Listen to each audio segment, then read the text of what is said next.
Pardon the interruption, but I'm Mike Wilbon. Tony, a new study says dinosaurs were thriving until the asteroid struck. I'm Tony Kornheiser.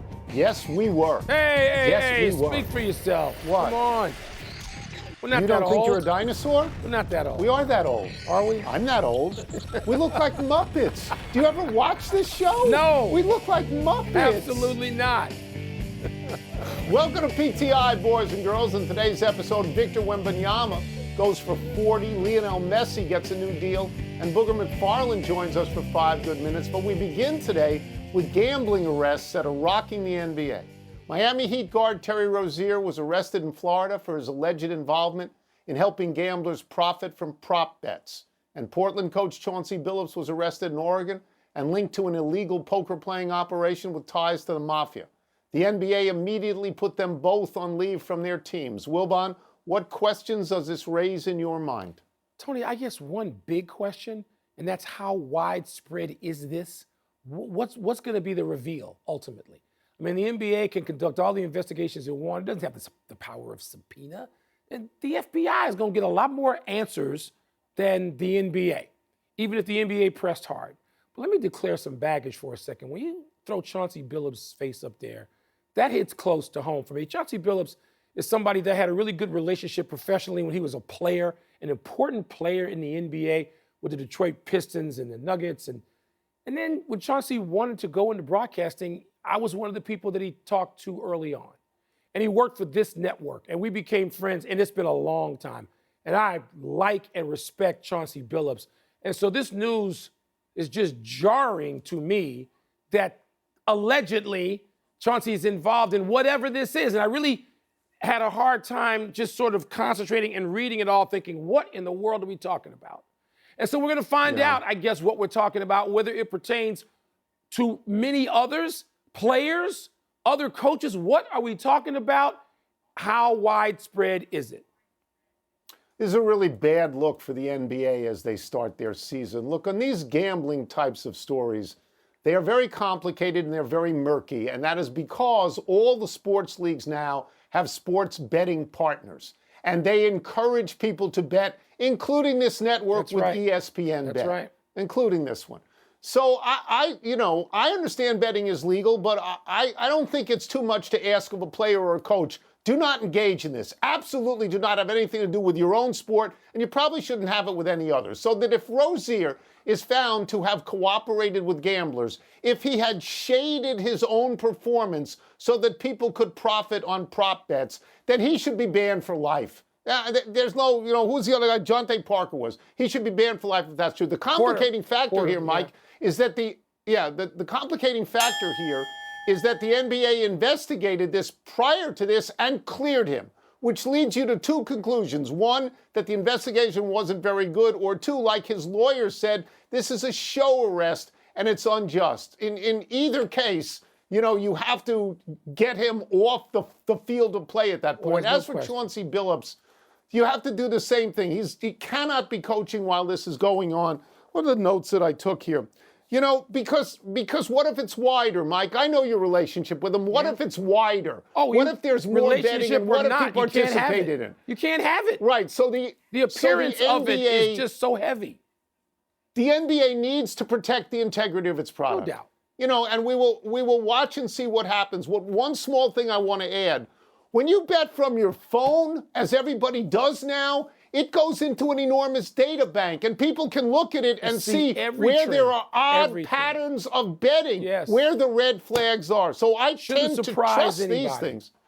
Yeah, let's go to actual basketball action in the NBA. Last night in the marquee game, Victor Wembanyama scored 40 points and got 15 rebounds as San Antonio rolled Dallas by 33 points.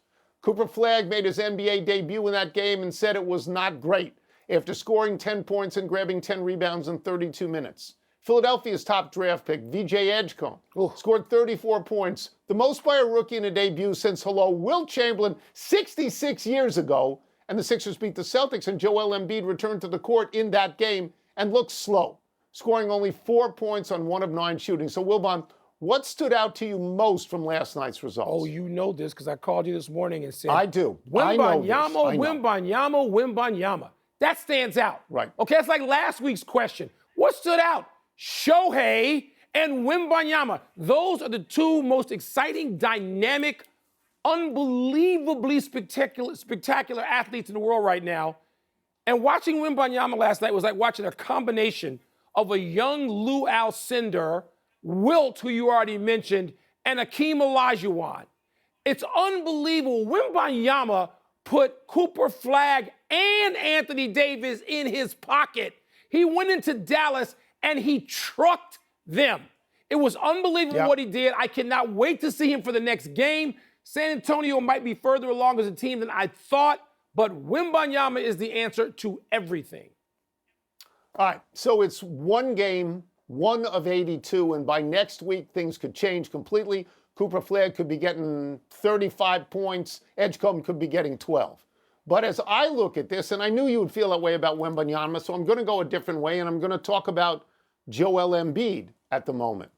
Because it doesn't matter how good Edgecombe is. Joel Embiid is more important to the Philadelphia 76ers in the near term than anybody else. And if he's slow, and if he's winded, and if he can't defend the rim, then Philadelphia has absolutely no chance. You saw Wembanyama last night. Did you see Antetokounmpo?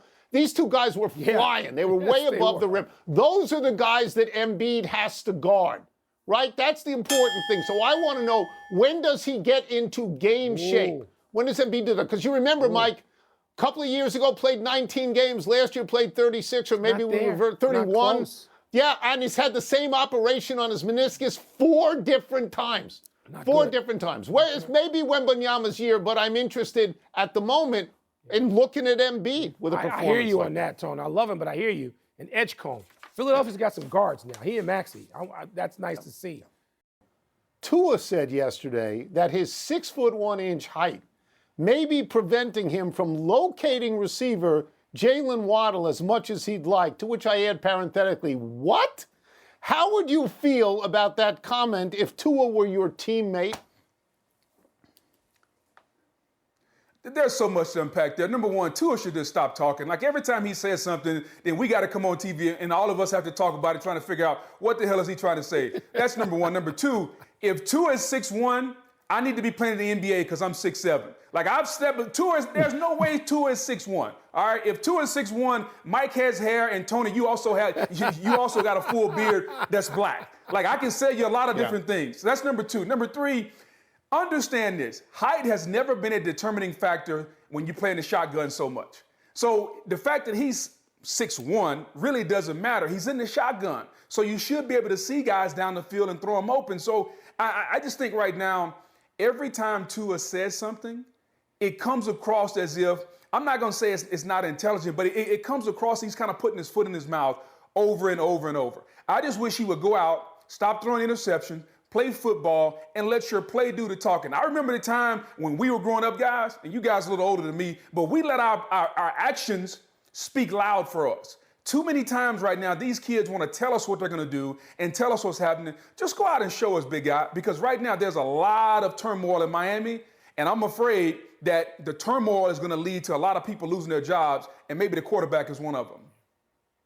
Agreed with all of that. No doubt, Thank you, Booger. No and doubt. very Thank nice you. shirt from Chichesi Creek. Good shirt. I love it. Appreciate it, Tony. Have a good one, guys. Happy time, people. Happy 28th birthday, Nick Bosa. Bosa was Defensive Rookie of the Year for the 49ers in 2019 when he came out of Ohio State as the 2nd overall pick in the draft. Bosa has made the Pro Bowl 5 times. Every year he wasn't hurt, and was Defensive Player of the Year in 2022 when his 18.5 sacks led the league.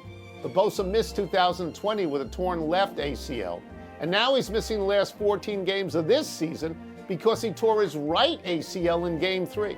Nick Bosa should not be confused with his older brother Joey Bosa, who has also been to 5 Pro Bowls and was also named Defensive Rookie of the Year. Joey Bosa played 10 seasons with the Chargers and is now in his first year with Buffalo. The 49ers so far, Tony, are surviving a lot of injuries, including Bosa's we just went over. Kyle Shanahan doing a hell of a job. I don't know how long it's sustainable. It's still professional sports, which is about players. But man, that staff needs to be applauded in San Francisco. Happy anniversary, Joe Carter. On this day 32 years ago, the Toronto outfielder hit the most famous home run in franchise history. With the Blue Jays trailing Philadelphia 6-5 in the ninth, Carter hit a 3-run shot off closer Mitch Williams to give the Blue Jays their second straight World Series championship. Carter joined Bill Mazeroski as the only players to hit World Series winning walk-off homers. That was the last game Toronto played in the World Series, but now they get more, courtesy of the franchise's second most famous home run, George Springer's 3-run shot in Game 7 against Seattle on Monday. Carter watched that homer and said, quote, "My heart was beating 10,000 beats per second," unquote. Tony, that Joe Carter video is something I never get too much of. And to me, it's the definition of joyous. That moment, I mean, that was natural. It wasn't some phony, stupid bat flip. I mean, it was Joe Carter, who'd been around the block and who'd had some games in his life and played some important games. Wow. Why don't we see, can't they get him to Toronto? Can't Joe Carter be in like a seat in Toronto instead of at home in Kansas? Probably will be. Broncos coach Sean Payton says he did not mean to insult Russell Wilson in any way, shape, or form. I'll bet you don't believe him. Was this classless is not enough? You got to go move toward liar, too? Really? The Blue Jays have decided to start rookie Trey Savage in Game 1 against Blake Snell. Is that a good choice? He's been very good in the playoffs, but Snell has been great. There's a difference. Trae Young said getting blown out at home by the Raptors was embarrassing. What would you call it? Just Game 1. I mean, it was sort of anonymous. Wembanyama was on. It was hard to watch anything else. Sharks and Rangers tonight. Will San Jose get its first win of the season, Tom? I just want to see the Rangers score goals at home, which they didn't do the first 3 or 4 games, right? Last one, Nuggets and Warriors tonight. Who you got?